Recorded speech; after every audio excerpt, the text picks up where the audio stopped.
விரும்பிய சுவைகள். இன்றைக்கி நான் சீம்பால் வச்சு எப்படி ஸ்வீட் செய்யறதுன்னு சொல்கிறேங்க. இந்த வாட்டி வெக்கேஷன் கோயம்புத்தூர் வந்தபோது எப்பவும் போல் சீம்பால் கிடச்சிதுங்க. வீட்டை சுற்றி நிறைய தோட்டம் வச்சுருக்கிறவங்க தான் இருக்காங்க. அப்போ எங்களுக்கு ரொம்ப வேண்டியவங்க சீம்பால் அவங்களுக்கு கிடைக்கும் போதெல்லாம் கொடுப்பாங்க. அப்படி 1 லிட்டர் சீம்பால் கிடச்சிது. அதை ஒரு பேனில் எடுத்துக்கோங்க. இதில் ஒரு அரை கப்பு வெல்லம் நல்லா பொடி பண்ணி சேர்த்துக்கோங்க. அப்புறம் தேவையான அளவுக்கு ஏலக்காய் தூள் சேர்த்துக்கோங்க.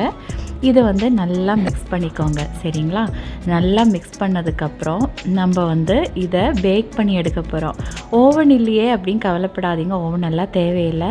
நீங்கள் இதை ஒரு கேக் பேன் இல்லைன்னா ஏதாவது ஒரு பவுலில் நல்லா நெய் தடவிட்டு, இப்போ நம்ம மிக்ஸ் பண்ணி வச்சுருக்கிற சீம்பால், சர்க்கரை இதெல்லாம் இருக்குது இல்லைங்களா? சர்க்கரைனா வெல்லம் இதெல்லாம் இருக்குது இல்லைங்களா? இதை இதில் பேனில் எடுத்துக்கணும். நான் ஒரு ஸ்கொயர் ஷேப் கேக் பேன் எடுத்திருக்கேன்.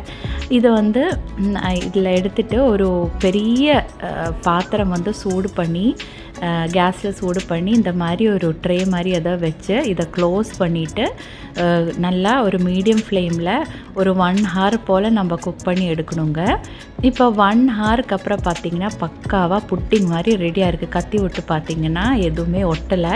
இப்போ இது நல்லா சூடு தணிச்சதுக்கப்புறம் நம்ம எடுத்துக்கலாங்க பிளேட்டுக்கு. பார்த்திங்களா, செம்ம டேஸ்ட்டாக இருக்குங்க. புட்டிங் மாதிரி இல்லை, ஒரு ரஸ்மலாய் மாதிரி இருக்கும். அந்த அளவுக்கு எம்மியாக இருக்கும். இது நான் உங்களுக்கு கட் பண்ணி காமிக்கிறேன்.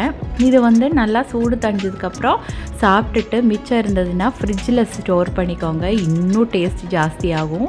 பாருங்கள், கட் பண்ணும்போதே உங்களுக்கு அந்த புட்டிங் கன்சிஸ்டன்சி தான் வரும். செம்ம ஈஸியான ஸ்வீட் இல்லைங்களா?